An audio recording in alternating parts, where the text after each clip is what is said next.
Some very impressive performers in that Arsenal team today, but they talk about that sour note. Let's just clear up what did happen at the end of the game involving Aaron Ramsdale and that fan that came down from the Spurs section behind his goal at the end of the game. Jamie, this is just something we do not want to see at football. No, of course not. It's completely unacceptable from the Spurs fan.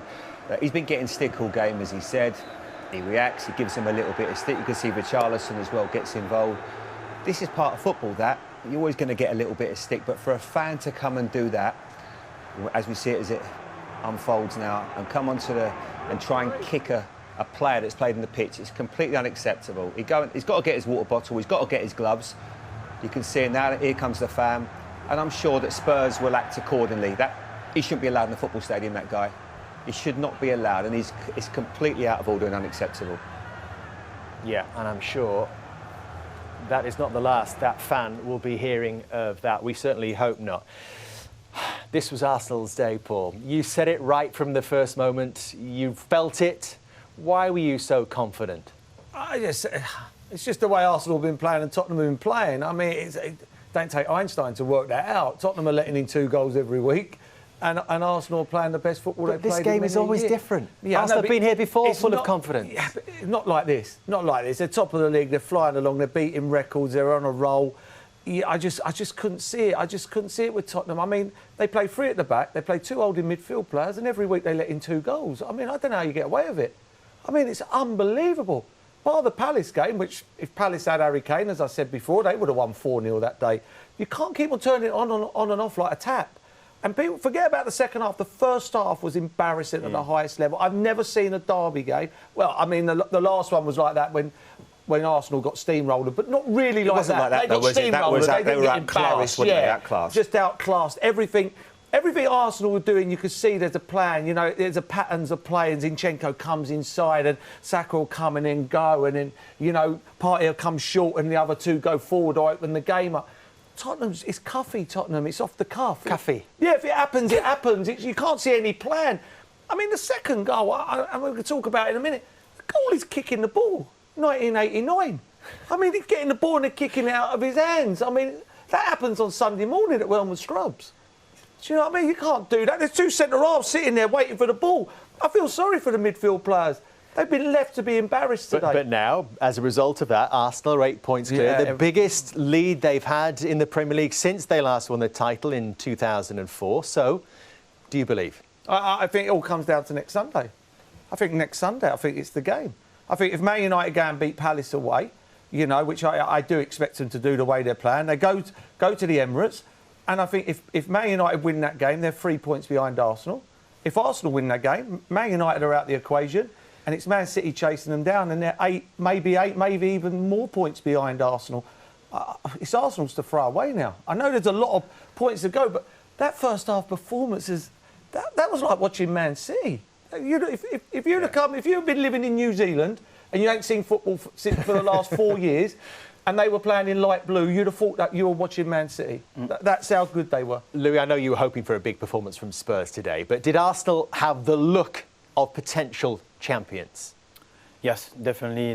They show consistency, brilliance. There is like composure, there is technique, but on the same time there is that calmness that sometimes you have to have aggressiveness in your game, but they've been like brilliant. And the first half, especially when they have the momentum, you have to have that belief. And they're starting the game really well. They finish with a professional approach in the second half. They didn't panic. They felt like very composed, and I think that's maybe down to Spurs' negativity in some ways. There is like the 2 sit-ins remain there all the game. I don't see that as Paul just mentioned, and having like no like efficacy or some kind of like inspiration to break down the team.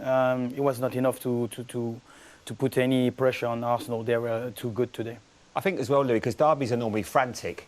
They don't normally associate a calmness that Arsenal played with in that first half, especially to come here and play in such an assured manner. I don't think I've seen anything like it for a long time, especially with an Arsenal team that last season came here, they didn't have the capacity to hang on, they ended up losing the top foot. They are a completely different proposition, 8 points clear. The only thing that I feel could get in their own way is maybe a couple of injuries. I look at Thomas Partey in that midfield and the job he does. If you were to lose him, they haven't got anyone that can come in and do that role. Merson says he could have played there. Yeah, but he's so good. Only against Tottenham. Oh, he won't be able to do that every week. You don't think Man United are going to let him do that next Sunday? There's a couple of little things that will have to go their way, but I must admit, I'm enjoying watching them play. And that's the best 45 minutes of football I've seen all season from a team, especially in a cauldron like this when you've got to show cool heads. I thought they were magnificent today, Arsenal. Well, Paul says that big test is against Manchester United next Sunday at 4:30 live on Sky Sports. He says that they had a decent start to the game, Spurs, but within 15 minutes they were one down. How disappointing was the manner with which they conceded this goal, Louis? Yeah, some people are going to say, oh yes, he's unlucky for the goalkeeping era, but the movement is great. He's starting short, passing, and then he go behind. And then now there is a mistake because he's invited in the box. And that's the easy cross for... So you think the goalkeeper needs more protection there? I think so, yes. You have to defend better, more aggressive. You don't let a player like him go inside the box this way. So you have to attack or maybe make him make a decision before. And obviously now it's up to the deflection to actually ask Lloris to have the best reflex. He didn't. His hand seems Does he need to do better, Jamie? 100%. I've been saying that for a long time about Hugo Lloris. He's got 5-6 yards there to react. I mean, he's falling backwards. It's poor goalkeeping. It's poor goalkeeping last week against Aston Villa. Unfortunately, there are errors that we keep seeing right now.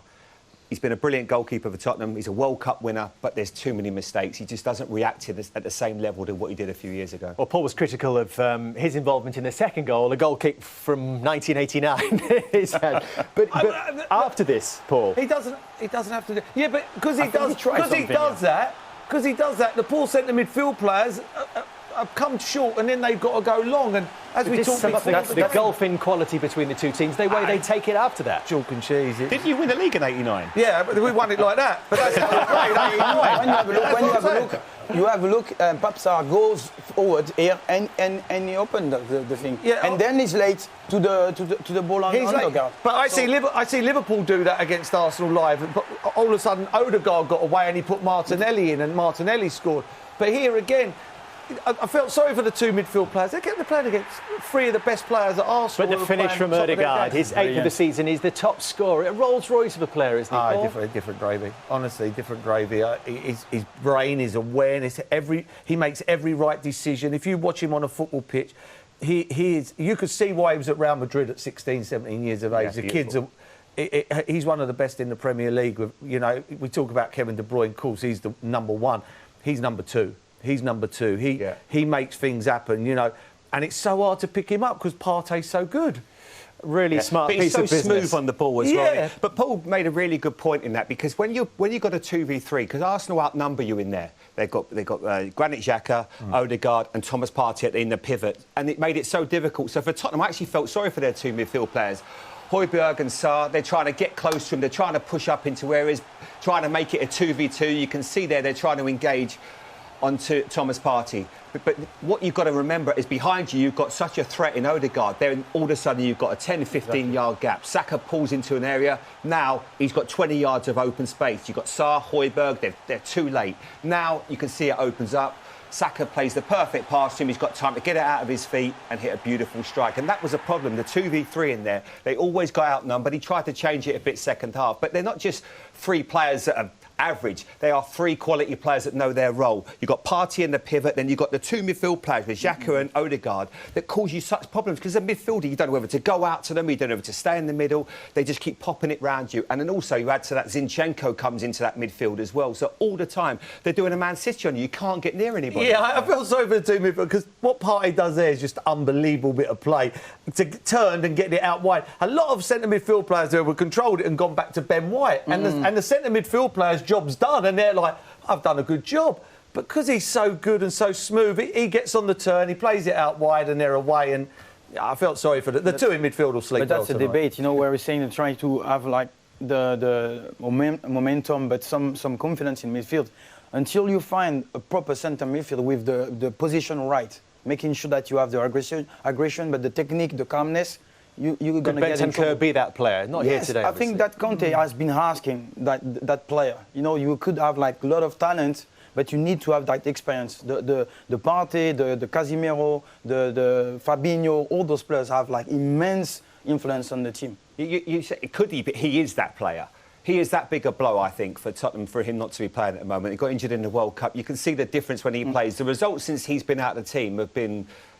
it's a massive shift. Do they find it harder to keep the ball without him? Massively, because he takes the ball in tight areas, he can drive with it, he adds a goal-scoring threat as well. It's huge not having him in the team. You've got two very similar players, you know, in Saha and Højbjerg. You need that bit of class, and that's what they haven't got when he plays. Kulusevski's still not quite at the level because he had an injury, and you do miss Benson. It's not enough of an excuse, because what compounds it more than anything for Spurs is that Arsenal are playing such great football. And when you don't mind, if you're playing that type of football that Tottenham are playing, you've got to win. And the fact that they're not, and Arsenal playing such good football, makes it even worse for the fans. If you're playing free at the back like Tottenham play, your best two players have got to be your wing-backs, because they've got to get up and down, and they're not their best two players. You look at Chelsea, when they play free at the back, they have Chilwell and James.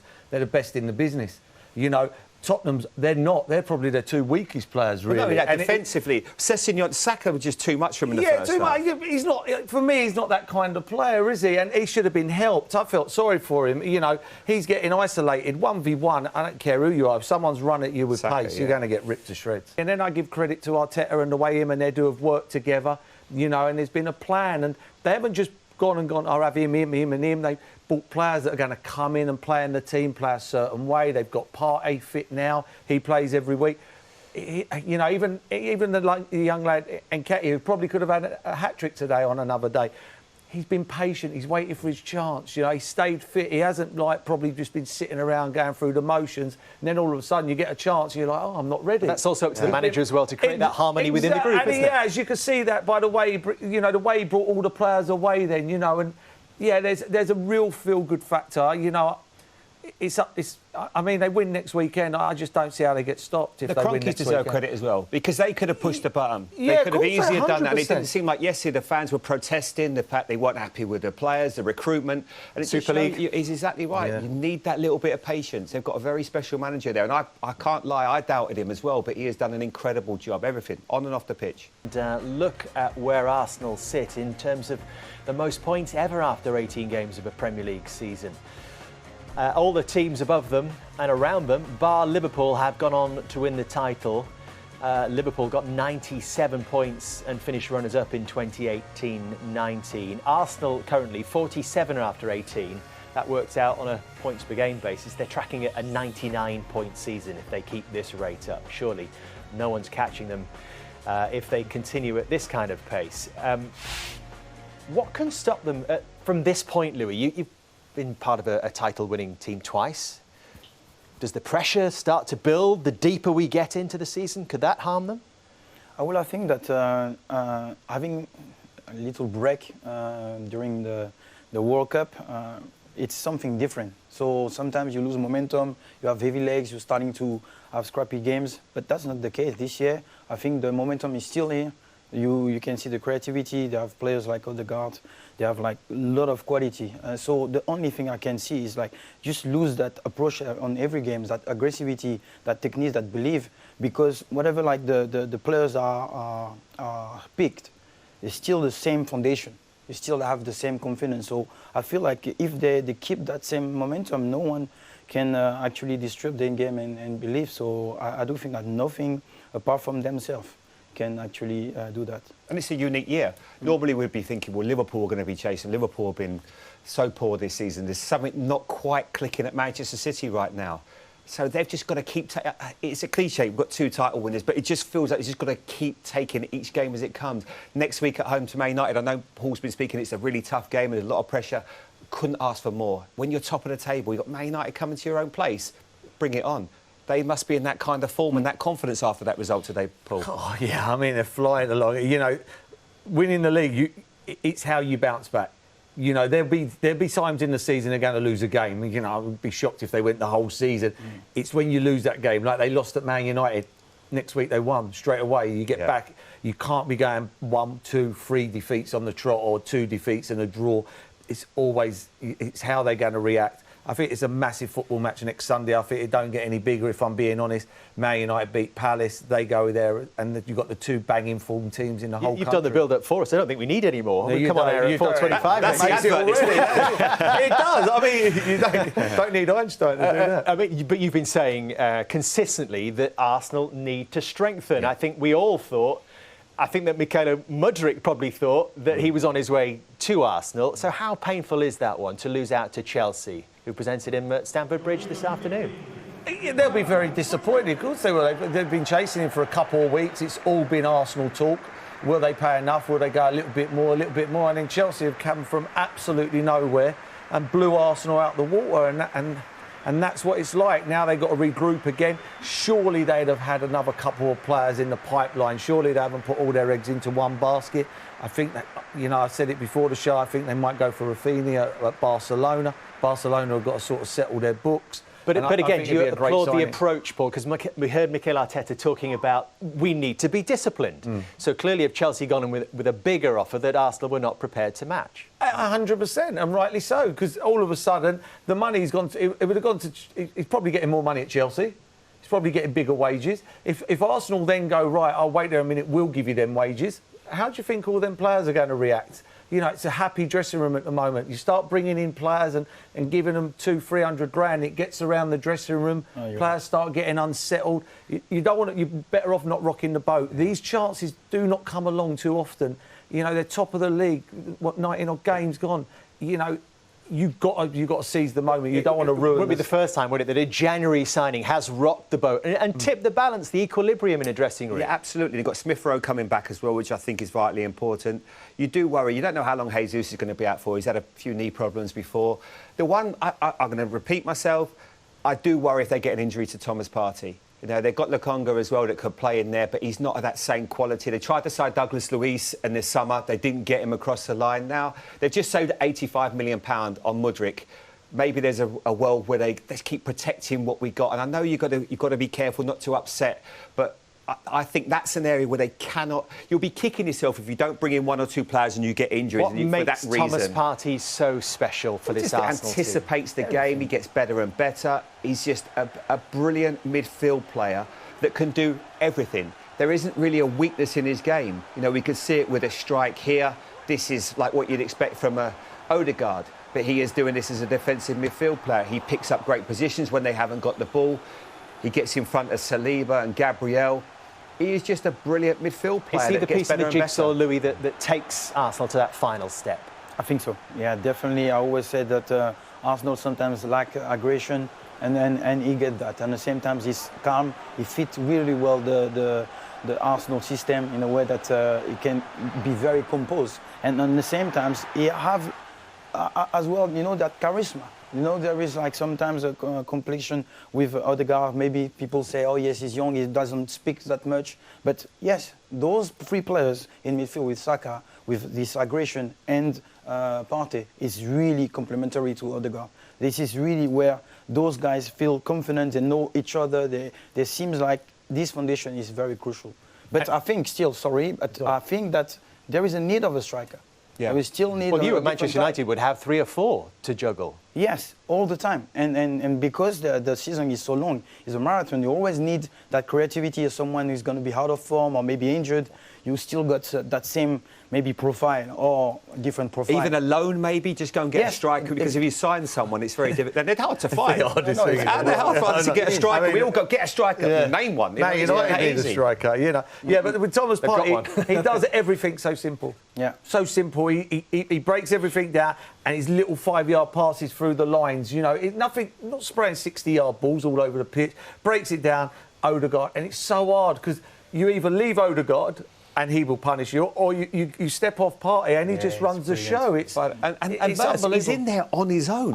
It's not like he's playing in a 2. And no one gets near him. But he still can't get him. Yeah. And then you've got the other. It works so... But that isn't just something that is off the... Merce mentioned the word cuffy. It's not off the cuff. No, they do that. They work on it. They work into areas. They bring Zinchenko in. They outnumber you in there. And that's why they're so good. It's so frustrating. I'm sure Tottenham players at first half must be thinking they've got 12 players on this pitch because we couldn't get near anybody. Like this, yeah.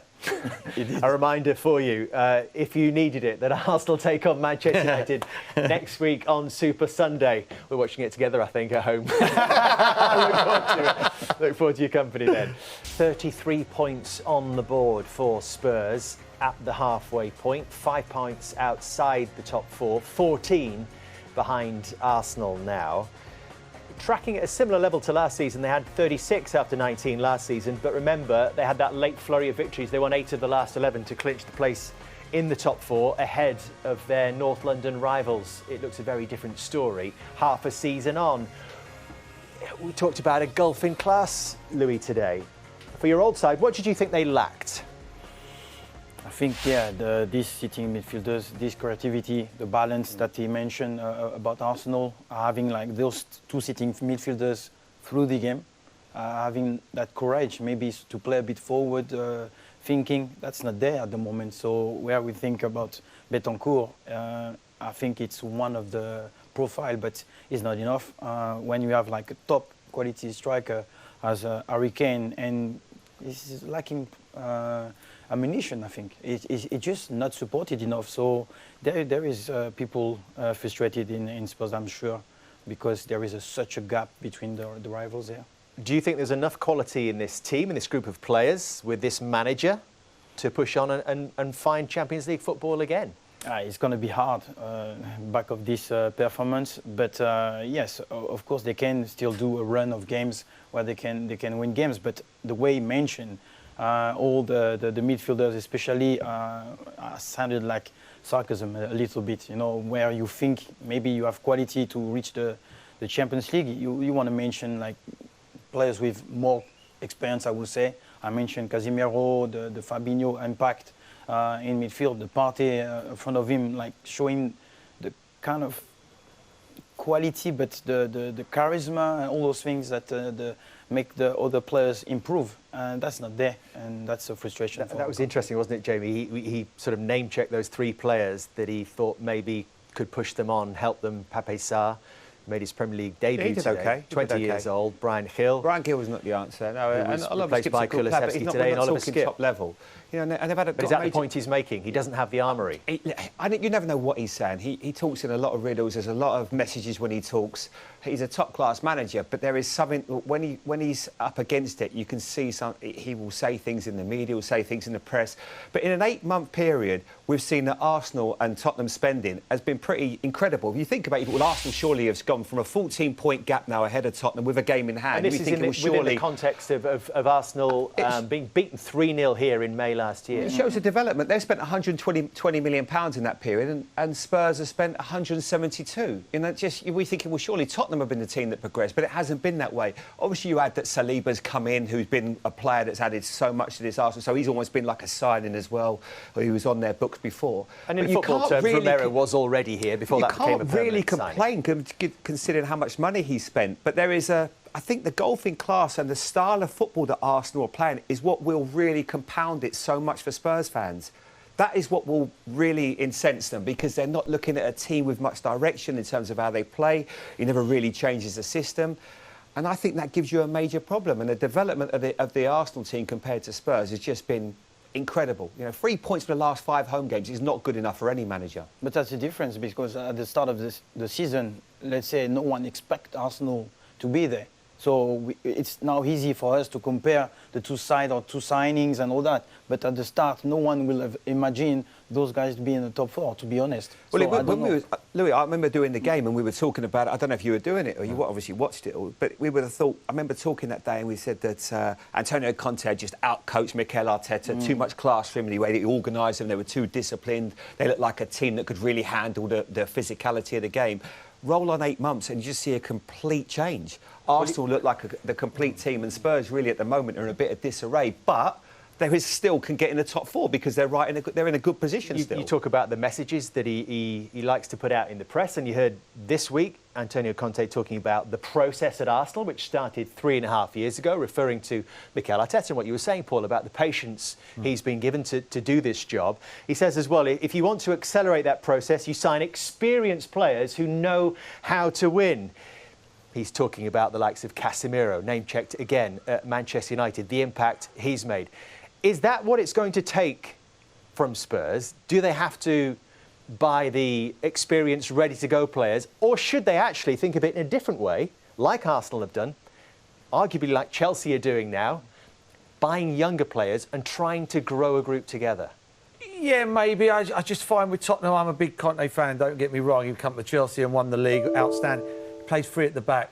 It's more, let's not lose the game before we win the game. So there's a problem with the system to yeah, start for with. me, for the system, with the players and the personnel they got, I don't think the system's enough. You got one of the best centre forwards in the world, let alone the Premier League, and he's getting starved of service. I mean, it's terrible for a football player to have that much class and not get hardly. He's working on scraps. It's a miracle he's got 15 goals. Yes, that's how good he is. That's how good he is. You know, for me, they've got to try and change it up now. I know he plays free at the back, but we've got to change that now and go, right, let's play 4 at the back, play 4-3-3, play like Arsenal go out to win football matches. Tottenham go out not to lose football matches. And that's why it's a 17-point difference, or 14. That's not maybe the system. That's more about the approach, as I said, like the attitude of the players, believing that they can push themselves forward a bit more. It's more about that, the position. That's the they got 3 centre halves, 2 holding midfield players. They can sweep. They can swap. I mean, one can bombard forward,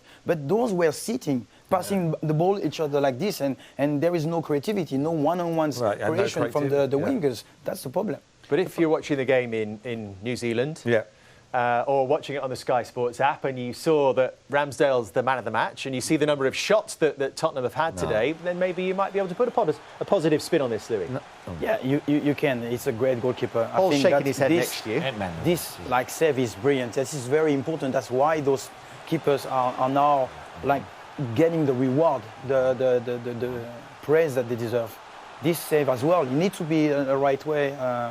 In the right position to make sure that you... Paul, if that goes in just before half-time, it's a different game, isn't it? It's not going in.